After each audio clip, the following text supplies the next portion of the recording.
Well, I'm standing here with Phil Edmonds of Garden Rose Consulting, and we are in a stunning rose garden right now. And I have to say, I think a lot of us would be kind of surprised at this time of year to see such a beautiful rose garden at a home setting.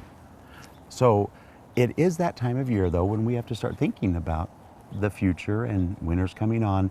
What are some of the suggestions you can give us about how to keep such beautiful, these roses are beautiful right now. So what do we need to do to prepare? Well, besides covering them up with umbrellas to keep the rain off them, which would be very hard to do. Exactly. Well, some people do for keeping the sun off them, but really nothing needs to be done because I like to have roses for my Thanksgiving table. Sure, certainly. You know, so don't cut back yet. We've got a mild fall going. Yeah. You know, it's not going to rain all October or November.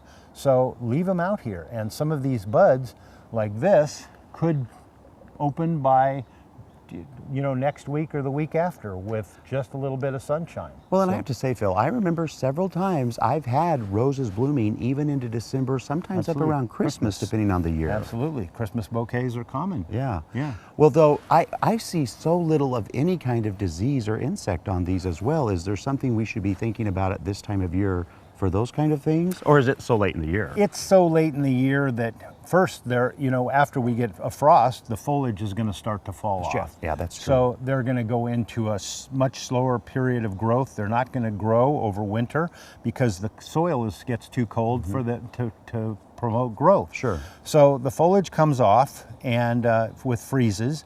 And so what we do is just try to keep the beds clean in the garden.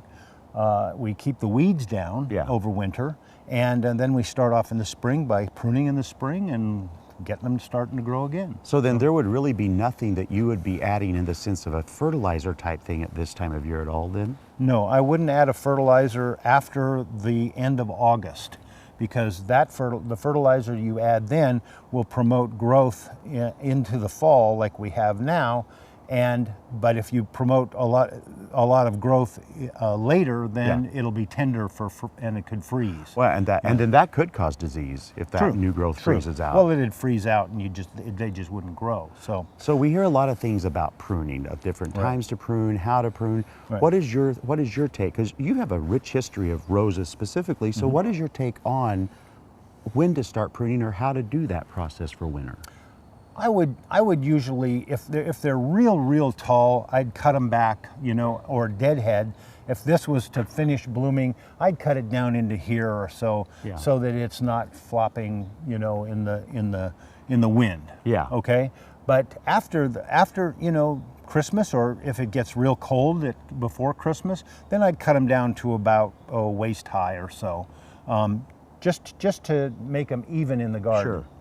And what about, if we had a pretty dry winter last year, should we be concerned at all for roses, though, if it's another dry winter, about watering them in those 3 or 4 dry weeks, or is that just leave it up to nature because they're kind of dormant? Pretty much up to nature. They're gonna. I've actually had roses that I didn't water all summer. Yeah, and they survived fine, but they do better if they're watered. Yeah, exactly. well, we all do. Right. Yeah, exactly. So now tell me the name of your business again. It is Garden Rose Consulting. And so people can contact you, and you can come out and actually answer just almost every single question they have about roses. I'm a third generation rose grower, and been in the rose nursery business, and so I do know roses really well. And so if somebody has questions about roses, I do an on-site evaluation, this sort of thing, free. Nice.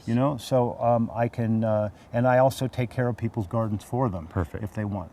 Well, if you live in Port, you're going to love roses, and this is a great way to get all the information you need on how you can have a rose garden like this in your own place. For more information, go to gardentime.tv. We'll click you over to his website. Thank you so much, my friend. Thanks, man.